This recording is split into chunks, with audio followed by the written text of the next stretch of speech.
Hey everyone, and welcome back to Rank and File Sports. And today we're going to be hopping right back into our series where we are predicting every single Power 4 team's record by the start of the college football season. Today with the Auburn Tigers. Now, Hugh Freeze just recently announced that he is going to be taking back play calling duties to try and revitalize the Auburn offense. But they're going to have quite a bit of work to do. Peyton Thorne finished almost last in the SEC as far as passer efficiency goes.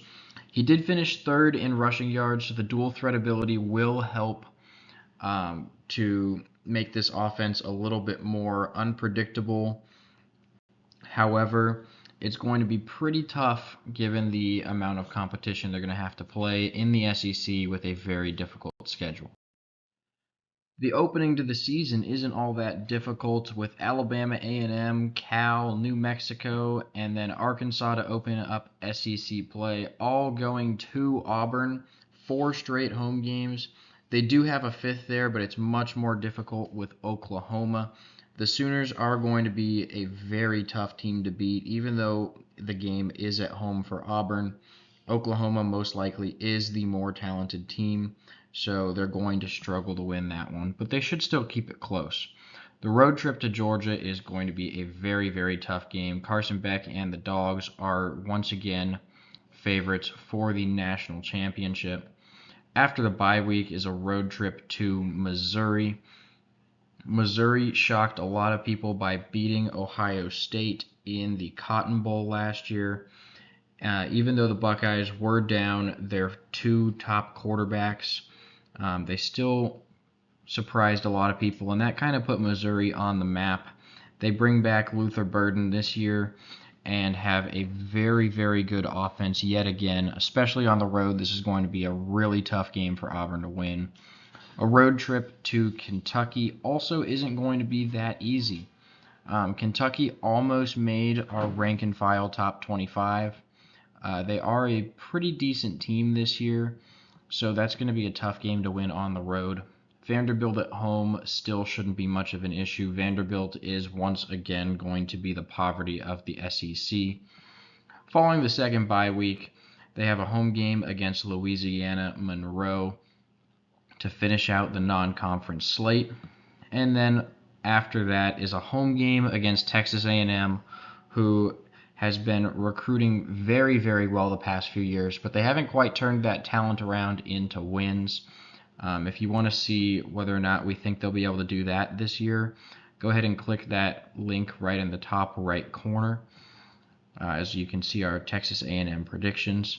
And then finally finishing out the season like they always do with the Iron Bowl, a road trip to Alabama this season. It's going to be a very, very tough game, tough environment. They almost beat them last year, and then as we all know, the fateful 4th down conversion ruined the night for the Tigers. That was such a good game. I can't wait to watch another one this year. I'm sure it's going to be close, but Alabama being at home will definitely have the advantage there. Auburn does have 8 of their 12 games at home, only 4 of them away, but they face 4 of the rank and file top 25 opponents, so it's going to be a really tough schedule. The schedule difficulty is a 7.5 out of 10. Auburn's guaranteed wins this year are Alabama A&M, Cal, New Mexico, and ULM. This is a pretty weak non-conference schedule for Auburn. Their toughest opponent is the California Golden Bears. Cal usually are middle of the pack, mediocre Pac-12 school. As we all know, Pac-12 is no longer a thing. Cal is now in the ACC. But even with them upgrading conferences, they still won't pose much of a threat at all to Auburn on the road. Jordan Hare's home field advantage for the Tigers will definitely, in our eyes, make this a pretty easy win for Auburn. We only have 2 likely wins for Auburn this year. We have Arkansas and Vanderbilt. Vandy is the worst team in the SEC by a lot, so we expect Auburn to handle them, pretty easily. But that said, the reason why they're not a guaranteed win for Auburn is because Auburn isn't very good themselves. They're okay. They're a middle of the pack, lower middle of the pack SEC team, and that's why we don't have them as a guaranteed win.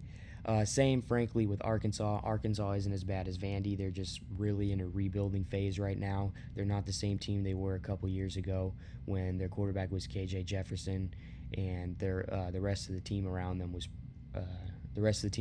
pretty good. So we think Auburn's not going to have too much of an issue with the Razorbacks either. The lone toss-up for Auburn this year is Texas A&M. Both of these teams are pretty evenly matched on paper, so it really could go either way. A lot of people are going to pencil in A&M as the winner here without too much of a second thought. We won't. However, we will say that A&M will win because the game is in College Station. As we all know, Kyle Field's a very tough place to play, even when the Aggies themselves aren't, an SEC championship contender. And this year, we don't think they are. If A&M had the preseason hype that they did a couple years ago, we would have had this as an easy A&M win, but they don't. So we have it as a toss-up, but the Aggies we will give the slight advantage towards. We have 4 likely losses for Auburn this year. We have Oklahoma, Kentucky, Missouri, and Alabama. Oklahoma, Missouri, and Alabama are all much better teams than Auburn. Especially, even when you look on the surface level, from the roster's standpoint, Oklahoma and Alabama especially dominate Auburn, but Missouri does too. So we have, those 3 penciled in as likely losses for Auburn for, mainly that reason. But the reason why we can't say they're guaranteed losses for Auburn is because Auburn does have a talented roster in their own right. Hugh Freeze is a pretty good coach.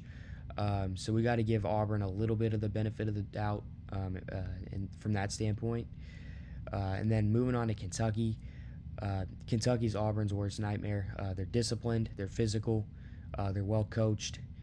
Hard to imagine Kentucky loses to Auburn this year because we think Auburn does have some lack of discipline issues. They aren't very fundamentally sound, and there's just too many questions on their roster this year for us to be confident in them.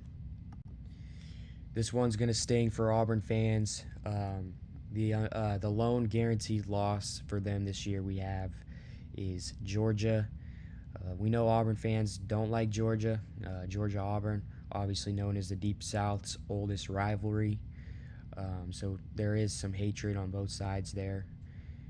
But Georgia arguably is the best team in the country this year. Auburn is nowhere close to that. So it makes sense for us to have the Bulldogs as a guaranteed loss for Auburn.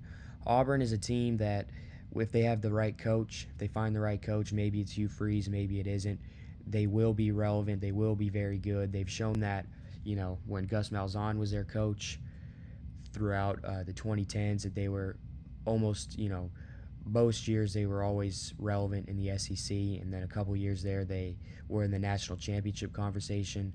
So, I think the right coach is all they need, and they'll be back in that picture, but it remains to be seen whether or not it's Hugh Freeze. I don't think this season's going to answer that 100%, to be honest.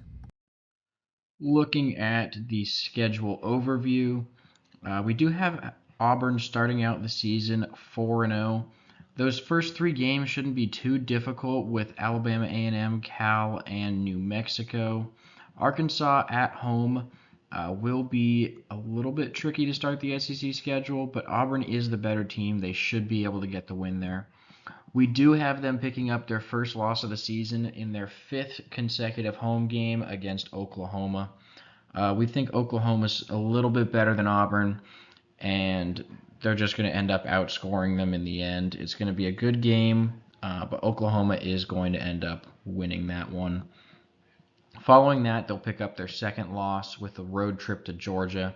Very, very tough environment, and really Auburn's just not talented enough to compete there. Following the bye week, 2 more losses at Missouri and at Kentucky. Both of these are good teams. Missouri's definitely better than Kentucky. However, both at home are going to be better teams than Auburn. They'll bounce back with 2 more wins. Vanderbilt and Louisiana Monroe separated by that bye week on November 9th. Neither of these games are very tricky at all. should both be very easy wins for the Tigers. The road trip to Texas A&M is going to be very difficult. They're going to be looking ahead to Alabama already. The Aggies are almost certainly going to be slight favorites, and it's just going to be a really, really difficult game. Auburn's got to stay focused if they're going to compete in that very tough environment on the road. And then finally, the Iron Bowl. Alabama's just the better team. They have the home field advantage. Nothing's really going Auburn's way. Obviously, they're going to have a chance to pull off an upset because it is the Iron Bowl, but Alabama is just such a heavy favorite this year that we had to pick the Crimson Tide at home. This gives Auburn a final record of 6-6, and adding up all of the percentages gives them a projected record of 6.9 and 5.1. FPI has them sitting a little bit higher at 7.1 and 4.9. With the schedule, it's definitely possible that they maybe pull off one of those upsets. The 5 road games are super, super, super tough.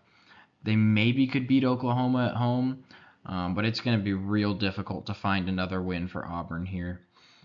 They have a 13.5% chance to make the playoffs. With this schedule, I just don't see that as being very realistic, and a 0.4% chance to win the national championship. Anyways, thank you guys so much for watching. Please make sure to like and subscribe, and we will see you in the next video.